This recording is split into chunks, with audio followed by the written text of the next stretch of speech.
Hello everyone, कैसे हैं आप सब? कैसी चल रही है आप लोगों की प्रिपरेशन? होप सो काफी अच्छी चल रही होगी।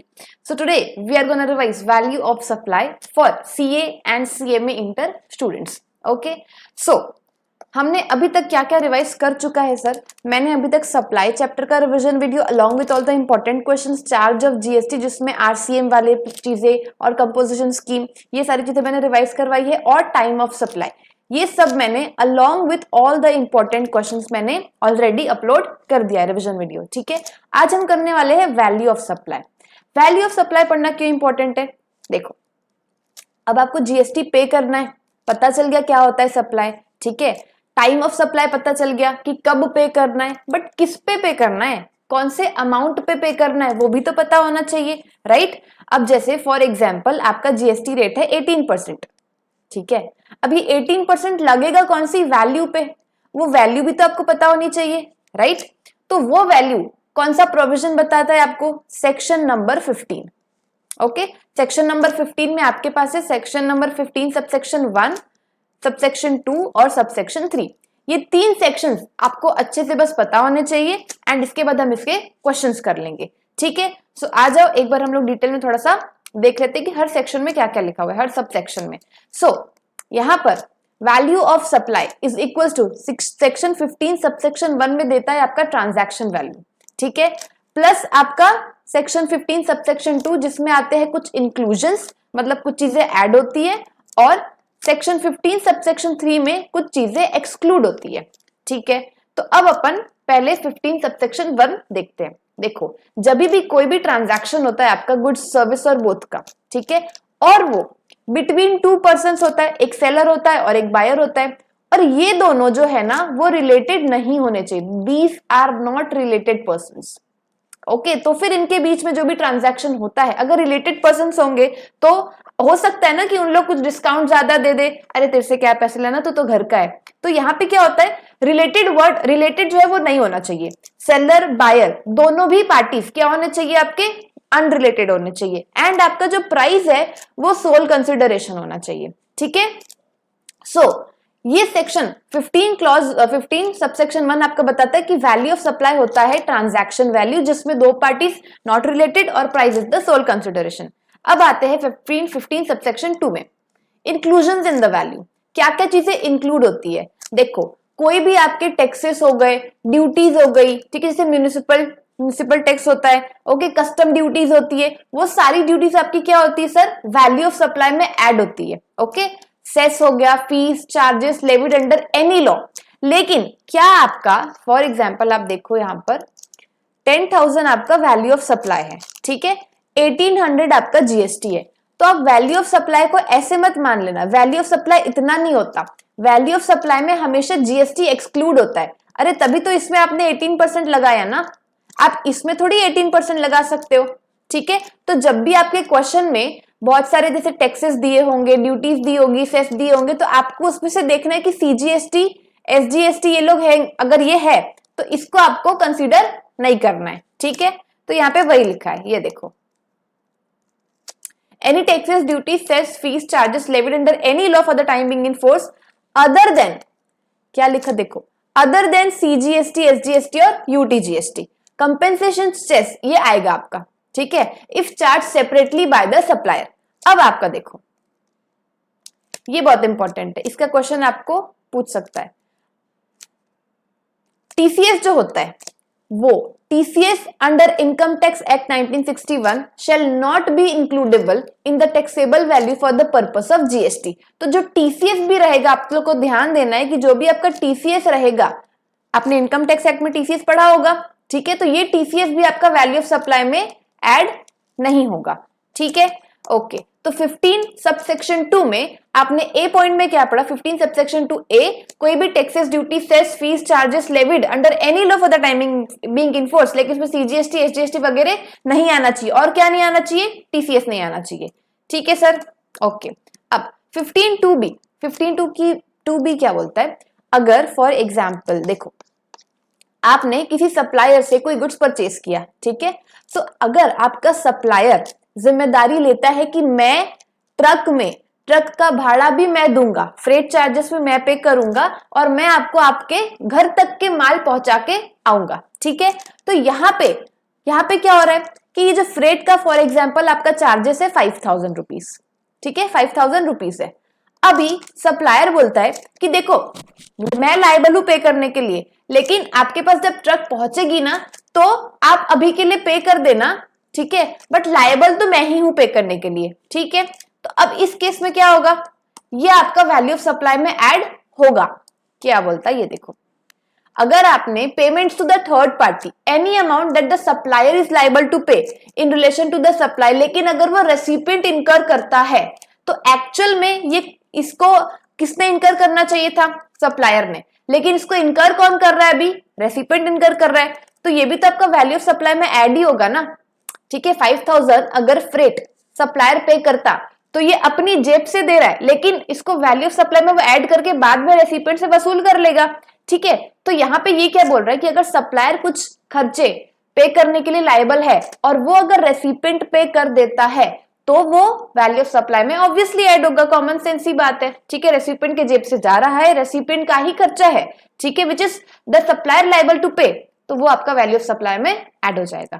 ठीक है सर, देखो payments made to third parties, तो any amount that the supplier is liable to pay in relation to supply but incurred by the recipient of the supply, तो ये आपका वैल्यू ऑफ सप्लाई में ऐड होगा।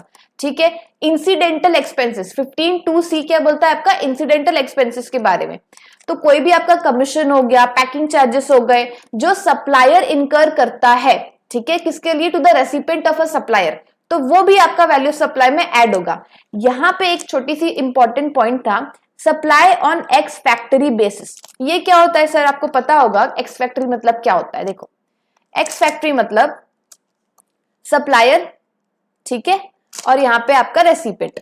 अब supplier की मान लो ये फैक्ट्री है, ठीक है, अब इस फैक्ट्री से रेसिपिएंट बहुत सारा अपना गुड्स जो है वो परचेस करके लेके जा रहा है, तो अगर सप्लायर की जिम्मेदारी सिर्फ और सिर्फ फैक्ट्री से गुड्स देने तक की है, घर पहुंचाना, ट्रांसपोर्टेशन का खर्चा, हर चीज, इंश्योरेंस का खर्चा, ये सब कौन उठाएगा, आपका रेसिपिएंट उठाएगा। Supplier is not liable for any of these expenses, तो उस केस में क्या होगा सर, ये जो एक्स फैक्ट्री बेसिस के केस में जहां पे सप्लायर लायबल ही नहीं है फ्रेट, इंश्योरेंस, किसी भी चीज के लिए, तो वो क्या आपका वैल्यू ऑफ सप्लाई में ऐड होगा, क्या नहीं ऐड होगा। अरे भाई जब सप्लायर ने अपने जेब से कुछ खर्चा किया ही नहीं है, सारा खर्चा रेसिपिएंट अपना कर रहा है, रेसिपिएंट अपने रिस्क पे ट्रांसपोर्टेशन करके अपने घर तक वो माल ले जा रहा है, तो फिर सप्लायर क्यों उसमें उसको वैल्यू सप्लाई में ऐड करेगा।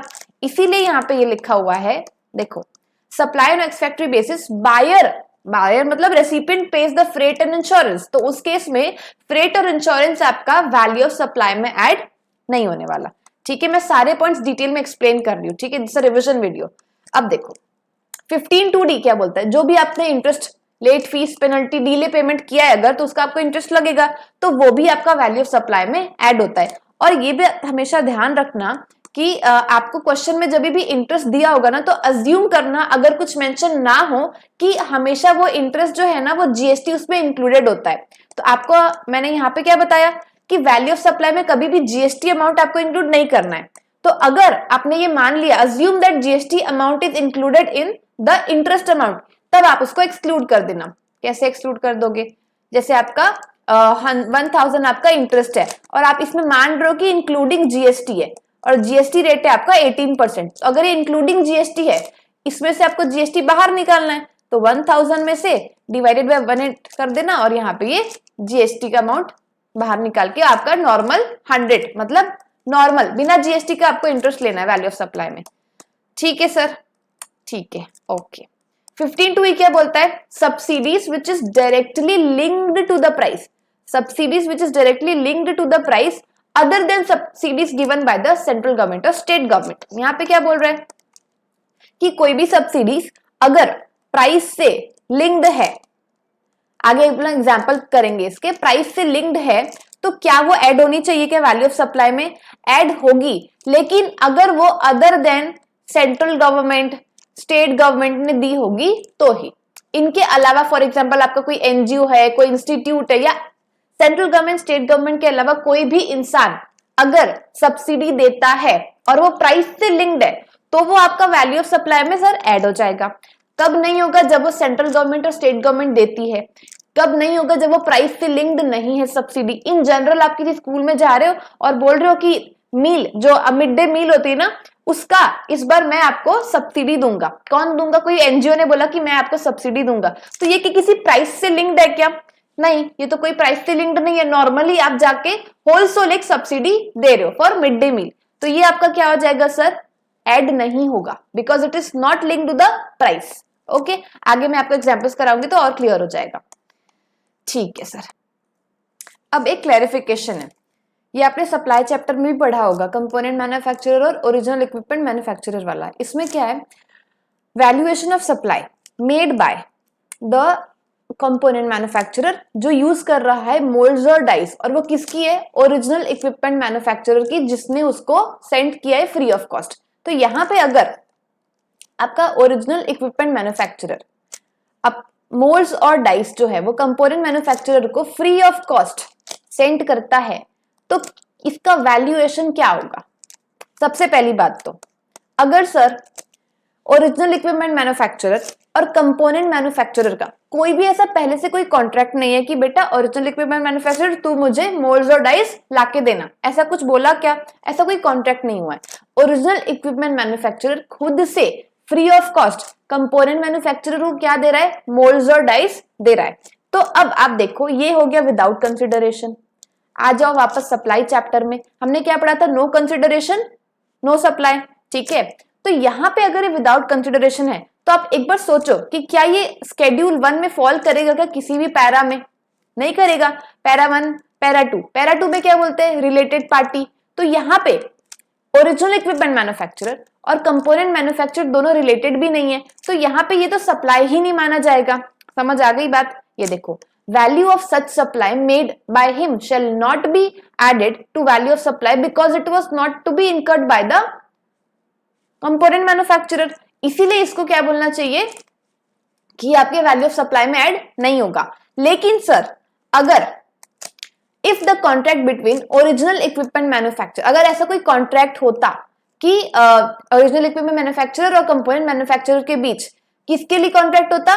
कि मोल्ड्स और डाइस जो कि belonging to component manufacturer, belonging to component manufacturer को अगर ये मोल्ड्स और डाइस इसके होते, किसके होते? कंपोनेंट मैन्युफैक्चरर के होते, लेकिन same is supplied by the original equipment manufacturer. ये कौन सा वाला केस हो गया आपको पता है? ये वाला बी वाला। Payments made to third party any amount that the supplier is liable to pay in relation to supply but incurred by the recipient. यहाँ पे अपन सप्लायर किसको मान रहे? कंपोनेंट मैन्युफैक्चरर को। अगर मोल्ड्स और dies are belonging to the component manufacturer, but वो लाके कौन दे रहा है? आपका ओरिजिनल इक्विपमेंट मैन्युफैक्चरर, वो भी फ्री ऑफ कॉस्ट। तो उस केस में आपको क्या करना पड़ेगा? जो अमोर्टाइज्ड वैल्यू है आपकी, अमोर्टाइज्ड वैल्यू है उस मोल्ड्स और डाइस की, वो आप जो है वो वैल्यू में ऐड करोगे। समझ आ गई बात? ठीक है, तो ये क्लैरिफिकेशन ध्यान देना। अगर कोई कॉन्ट्रैक्ट नहीं है तो it should not be added. कोई कॉन्ट्रैक्ट है जहां पे सप्लायर मतलब component manufacturer is liable to pay, या फिर कंपोनेंट मैन्युफैक्चरर का बिलोंगिंग है मोल्ड्स और डाइस, लाके कौन दे रहा है? कौन लाके दे रहा है? ओरिजिनल इक्विपमेंट मैन्युफैक्चरर, तो वो ऐड हो जाएगा। समझ आ गई क्या बात? ठीक है, ये clarification done. Now it's very important 15 subsection 3। अभी तक हमने क्या पढ़ा? अभी तक हमने क्या पढ़ा? देखो 15(1) प्लस 15(2), अब माइनस 15(3), जो कुछ डिस्काउंट्स होते हैं वो अपने को क्या करने पड़ते हैं? माइनस करने पड़ते हैं। इसको फटाफट रिवाइज कर लेते हैं। देखो exclusions of discount from the value. सबसे पहले अगर आपका discount given at the time of supply या फिर बिफोर द सप्लाई, प्लस वो आपके इनवॉइस वैल्यू पे शो हो रहा है, उस केस में आप अपनी वैल्यू से क्या करोगे सर? डिस्काउंट को डिडक्ट कर दोगे। ठीक है, लेकिन अगर आपका डिस्काउंट आफ्टर द सप्लाई देते हो, दैट इज पोस्ट डिस्काउंट, ठीक है, जिसको पोस्ट डिस्काउंट बोलते हैं, तो इस केस में अगर आपके वैल्यू ऑफ सप्लाई में से इसको माइनस करना है, इस डिस्काउंट को, पोस्ट डिस्काउंट को, तो आपको 3 कंडीशन सेटिस्फाई करनी पड़ेगी। कौन सी 3 कंडीशंस? देखो, in terms of an agreement that existed at the time of supply. सबसे पहले ये कंडीशन होनी चाहिए कि जब आपने सप्लाई करवाया उस टाइम आपका अग्रीमेंट होना चाहिए। ठीक है, agreement existed at the time of supply की डिस्काउंट मिलने वाला है। पोस्ट डिस्काउंट मिलने वाला है। उसके बाद आपका जो डिस्काउंट है that is should be linked to the invoices. And third which is really very important, proportionate ITC reversed by the recipient. ऐसा क्यों बोल रहे हैं सर? ये कंडीशन कहां से आई?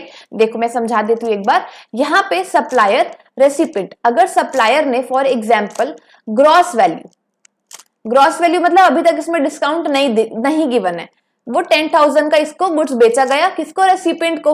तो अब रेसिपिएंट ने 10,000 का गुड्स लिया, उस पे उसने फॉर एग्जांपल जीएसटी पे किया होगा 18%, ठीक है, 1800 का, तो इसमें उसने अपना आईटीसी ले लिया होगा। अब after supply that is post discount, उसको बाद में डिस्काउंट मिल गया, ठीक है। अब बाद में अगर डिस्काउंट मिलता है तो उसका 10,000 में से फॉर एग्जांपल 10% का डिस्काउंट मिल गया, 1,000 माइनस हो गया, तो वैल्यू कितने की है? 9,000 की ना। तो 9,000 का अगर आप 18% निकालोगे तो जितना भी आएगा उसने आईटीसी 1800 का ले लिया है, विच इज फॉर 10,000। आपको आईटीसी लेना कितने का चाहिए? 9,000 का लेना चाहिए। इसीलिए आपको क्या करना है सर? प्रपोर्शनेट आईटीसी रिवर्स करना है रेसिपिएंट को, जो उसने पहले डिस्काउंट मिलने के पहले ग्रॉस वैल्यू पे पूरा आईटीसी ले लिया था, अब उसको रिवर्स करना है आफ्टर डिस्काउंट, ठीक है। इसलिए यहाँ पे ये कंडीशन नहीं। अब कुछ क्लैरिफिकेशन थे, जैसे कि आपका allowability of certain specific types of discount offered by the supplier. कौन कौन से टाइप्स ऑफ डिस्काउंट होते हैं इसको फटाफट रिवाइज कर लेते हैं। स्टैगर्ड डिस्काउंट मतलब जितना ज्यादा बाय करोगे उतना ज्यादा सेव करोगे, ठीक है, जैसे होलसेल मार्केट में होता है buy more and save more. Rate of discount increases with the purchase volume, ठीक है। अब periodic year end discounts, volume discounts, जो ईयर एंड पे कुछ डिस्काउंट्स मिलते हैं, पीरियोडिक डिस्काउंट्स होते हैं, तो ये जो डिस्काउंट्स है आपके, these are offered by the suppliers to their stockist को, ठीक है, जिसको बोलते हैं अपन वॉल्यूम डिस्काउंट्स। और ये आपका एक्सक्लूड होगा वैल्यू ऑफ सप्लाई से, लेकिन कब एक्सक्लूड होगा? प्रोवाइडेड आपके 3 कंडीशंस एज पर सेक्शन 15(3), ये वाले जो 3 कंडीशंस है वो सेटिस्फाई होने चाहिए। कब? Periodic, year and volume discounts के केस में, ठीक है। और सेकेंडरी डिस्काउंट्स ये क्या होता है? Which is not known at the time of supply, या तो फिर offered after the supply is already over, जो हमें सप्लाई के टाइम पे इस डिस्काउंट के बारे में नहीं पता था, ठीक है। फॉर एग्जाम्पल आपने जब किसी से कुछ माल खरीदा तब वो 10 रुपए का था, ठीक है, तब वो 10 रुपए का था, सप्लाई होने के बाद वो माल हो गया 9 रुपए का, ठीक है। तो अब ये क्या हो जाएगा? आपको 1 रुपए का डिस्काउंट मिल जाएगा। ये आपको क्या at the time of supply पता था क्या? नहीं पता था। तो ये वाले डिस्काउंट्स जो है वो आपका एक्सक्लूड नहीं होते, बिकॉज ये आपको पता ही नहीं था at the time of supply. अब यहाँ पे देखो, उस केस में आपको क्या करना चाहिए? फाइनेंशियल और कमर्शियल क्रेडिट नोट, आपका क्रेडिट नोट क्या करता है? वैल्यू ऑफ सप्लाई को कम करता है, ठीक है। सो फाइनेंशियल और commercial credit note can be issued by the supplier even if the conditions mentioned in section 15(3)(b are not satisfied, not include GST. तो फाइनेंशियल क्रेडिट नोट सिर्फ और सिर्फ आपका अकाउंटिंग बुक्स में वैल्यू कम करता है, जीएसटी में उसका इंपैक्ट नहीं आता, ठीक है, नॉट इंक्लूड जीएसटी। सो ये हो गया आपका 15 सबसेक्शन 3 ओवर। और उसके बाद एक छोटा सा क्लैरिफिकेशन और था, तो वो भी मैं फटाफट एक्सप्लेन कर देती हूँ। देखो, क्लैरिफिकेशन था नो क्लेम बोनस का। नो क्लेम बोनस मतलब क्या होता है? आपने कोई फॉर एग्जांपल इंश्योरेंस लिया, ठीक है, आपने कोई इंश्योरेंस लिया, कार का इंश्योरेंस लिया, ठीक है, आपकी कार का इंश्योरेंस लिया आपने, अब वो कार इतनी अच्छी से चलाई आपने, आपको इंश्योरेंस क्लेम करने की नीड ही नहीं पड़ी। तो जो इंश्योरेंस कंपनी है ना, उसका टर्म्स है कि सामने वाला हमारा जो पार्टी है, अगर वो अपनी कार को अच्छे से इस्तेमाल करता है, कोई उसने इंश्योरेंस क्लेम नहीं किया, तो हम उसको क्या देंगे? बोनस देंगे। किस चीज का बोनस? No claim bonus. आपने कुछ क्लेम नहीं किया इसलिए हम आपको क्या दे रहे सर? बोनस दे रहे हैं। सो यहाँ पे क्लैरिफिकेशन ये है कि no claim bonus permissible, no claim bonus permissible as deduction under section 15(3)(a। तो यहाँ पे क्या होता है? जो इंश्योरेंस कंपनी है वो ना डिस्क्लोजर दे देती है। किसका डिस्क्लोजर दे देती है? एनसीबी का, non claim bonus, no claim bonus का। किसको? इंश्योर्ड को, मतलब हमें, ठीक है। तो insurance company makes disclosure to the insured in the insurance policy document. उस इंश्योरेंस पॉलिसी डॉक्यूमेंट में सारे डिस्क्लोजर्स दे देते हैं कि हम आपको नो क्लेम बोनस दे सकते हैं अगर आपने ये कंडीशंस फुलफिल करी। तो आपने कोई अगर इंश्योरेंस क्लेम नहीं क्लेम किया तो आपको क्या मिलेगा सर? नो क्लेम बोनस मिलेगा। Also provide details of NCB in the invoices also, ठीक है। तो यहाँ पे सारी इनवॉइसेस अग्रीमेंट हो रखा है आपका at the time of supply. तो यहाँ पे क्या हो जाएगा, ये कंप्लाई कर रहा है ना with the conditions as per section 15(3)(a), ठीक है। अकॉर्डिंगली ये जो डिडक्शन हो रहा है आपका on account of non claim bonus which is provided in the invoice, तो जीएसटी किस पे लगेगा सर, आपका जो भी आपका एक्चुअल प्रीमियम होगा उसमें से आप अपना एनसीबी का अमाउंट क्या कर दोगे, डिडक्ट कर दोगे, उस पे आपका जीएसटी लगेगा। जैसे मैंने यहाँ पे बता दिया है, एक्चुअल प्रीमियम माइनस एनसीबी, फिर जीएसटी आपका इस अमाउंट पे लगेगा, ठीक है सर। तो आप लोगों के ऑलमोस्ट सारे ही प्रोविजंस मैंने कवर करवा दिए हैं सेक्शन 15 के, ठीक है, वैल्यू ऑफ सप्लाई के। Now what we are gonna do, we are doing the questions, okay. So come and let's solve the questions. So now will do the questions. Test your knowledge के जितने भी important लग रहे हैं ना मुझे, वो सारे मैं आपको एक बार सॉल्व करवा देती हूँ, बाकी आप लोग खुद से एक बार ट्राई करोगे, ठीक है। Now Sharp Minds Institute provides coaching for engineering entrance examinations. The monthly fee charged by the institute from a student is 10,000. Okay. Now the institute is known for its commitment to provide education to underprivileged students. It trains 10 students every year for entrance examinations free of cost. ठीक है। अब institute को receive हुआ 3 lakh as coaching fees during a month. तो नवजीवन एक NGO है which is working in the area of education for underprivileged children, has given a subsidy of 10,000 in lump sum, और किसने दिया है, एनजीओ ने दिया है। किसने दिया है, एनजीओ ने दिया है, during the month to the institute as it is serving the cost for underprivileged children. आपको क्या निकालना है sir, value of supply of education services which is made by Sharp Minds institute during the month. यहाँ पे क्या आप ये जो सब्सिडी है वो ऐड करोगे क्या, बिल्कुल ऐड नहीं करोगे, क्योंकि एक तो ये प्राइस से लिंक्ड नहीं है। क्या ये प्राइस से लिंक्ड है क्या, सर नहीं, ये तो आपका लमसम में गिवन है ना, तो ये प्राइस से लिंक कैसे हुआ, भले ही ये एनजीओ ने दिया है। आप ये कंफ्यूज मत हो जाना कि एनजीओ तो आपका ये सेंट्रल गवर्नमेंट स्टेट गवर्नमेंट नहीं है, तो उसके अलावा अगर किसी ने सब्सिडी दी है तो वो अपन वैल्यू ऑफ सप्लाई में ऐड कर सकते हैं, बट बिल्कुल नहीं कर सकते इसको ऐड, क्योंकि आपका ये जो है वो प्राइस से लिंक्ड नहीं है, इसलिए आपको ये वैल्यू ऑफ सप्लाई में इंक्लूड नहीं करना है। तो यहाँ पे इसको आंसर आप कैसे मेंशन करोगे, ये देखो मैं बता देती हूँ। देखो, The value of supply includes subsidy directly in the given case, though the subsidy is given by non, भले ही नॉन गवर्नमेंट बॉडी में लिए, लेकिन फिर भी उसको क्या करेंगे आप, इंक्लूड नहीं करोगे वैल्यू में, as it is given in lump sum and not directly link to the price of the supply being valued, therefore जो वैल्यू है वो आपका 3 लाख ही रहने वाला है, ठीक है sir. Okay, now come to the fourth question.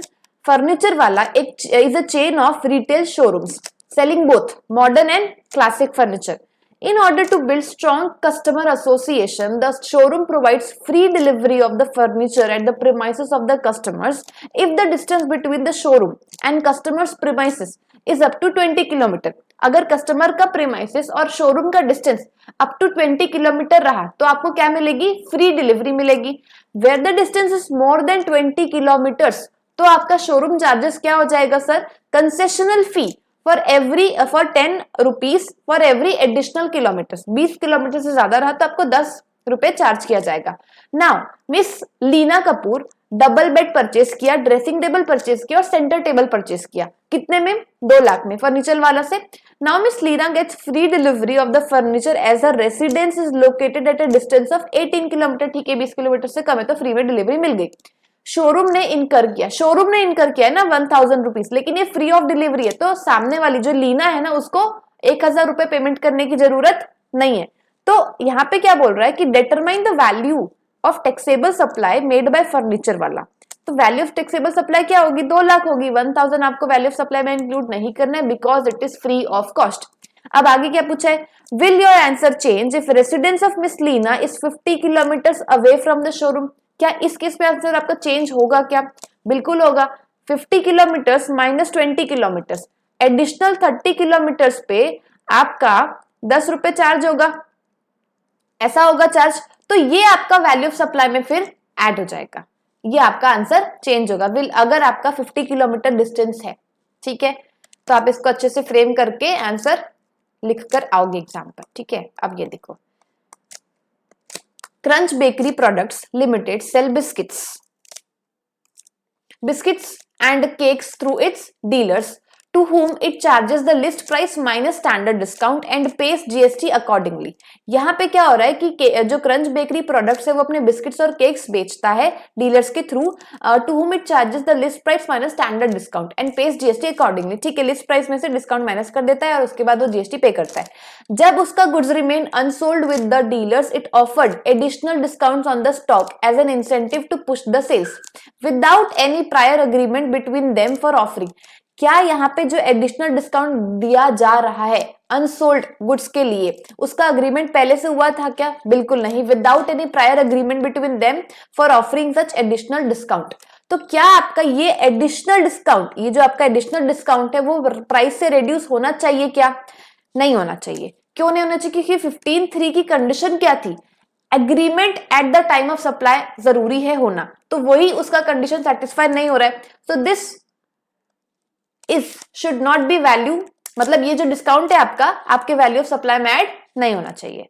ठीक है सर, ओके।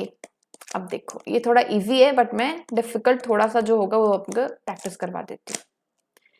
यहाँ पे मेसर्स फ्लो प्रो एक रजिस्टर्ड सप्लायर है, उसने मशीन सोल्ड की बीपी लिमिटेड को। It provides the following information in this regards. सबसे पहले आपका मशीन का प्राइस दिया है excluding taxes and other charges mentioned at 2 से लेके, अच्छा 2 and 3 में जो भी चार्जेस है उसके अलावा, मतलब वो एक्सक्लूडिंग है ना, यहाँ पे 25,000 में ये दोनों इंक्लूड नहीं है, एक्सक्लूडिंग है। ठीक है।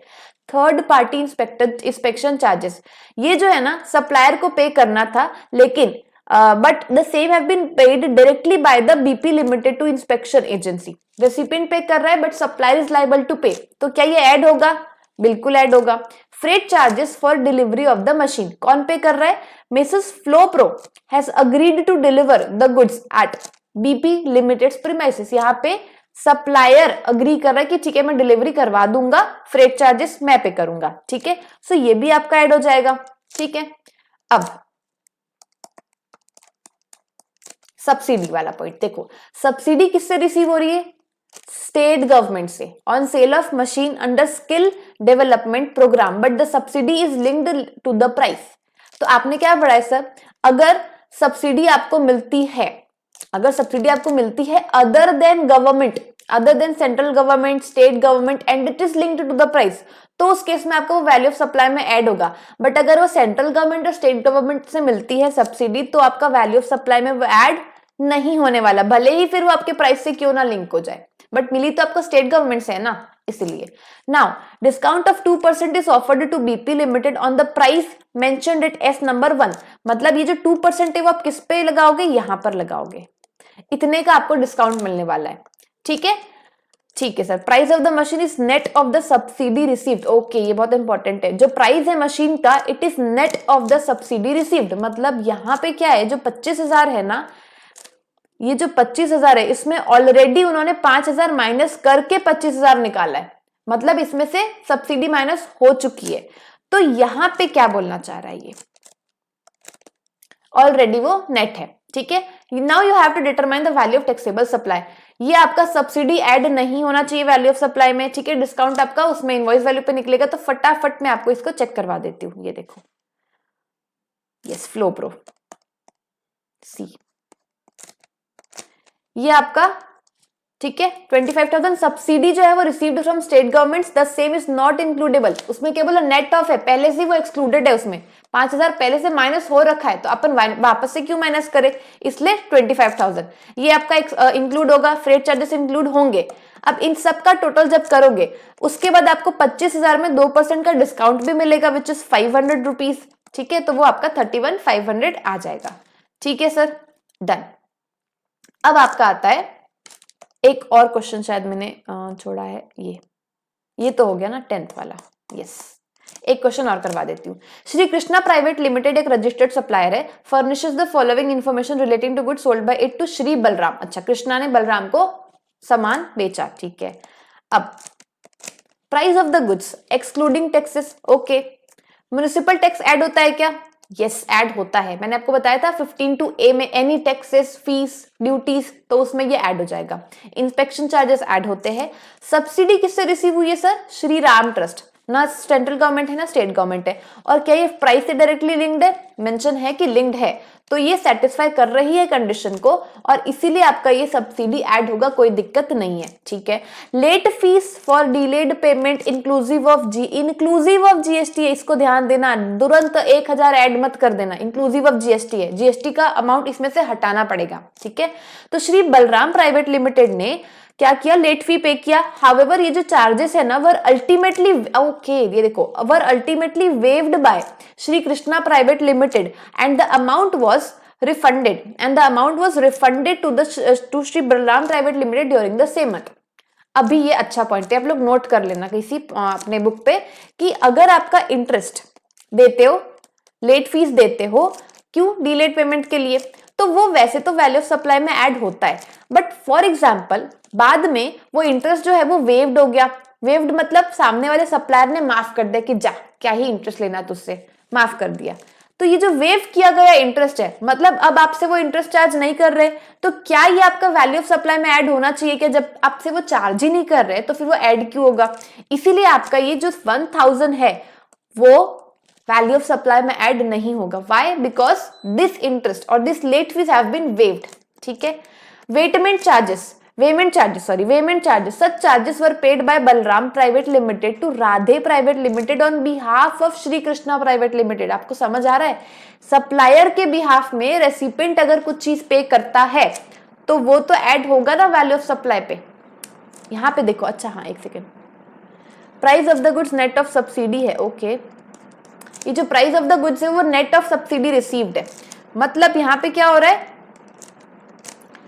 जितना आपको सब्सिडी मिल रहा है 50,000 का, ये ऑलरेडी इसमें से माइनस हो रखा है, लेकिन यहाँ पे क्योंकि ये नॉन गवर्नमेंट सब्सिडी है और प्राइस से लिंक्ड है तो ये तो वैल्यू ऑफ सप्लाई में ऐड होना चाहिए ना, इसलिए क्योंकि ये ऑलरेडी नेट ऑफ है तो आपको वापस से ऐड करना पड़ेगा, because it has to be added to the value of supply, ठीक है। अब मैं इसको बता देती हूँ एक बार,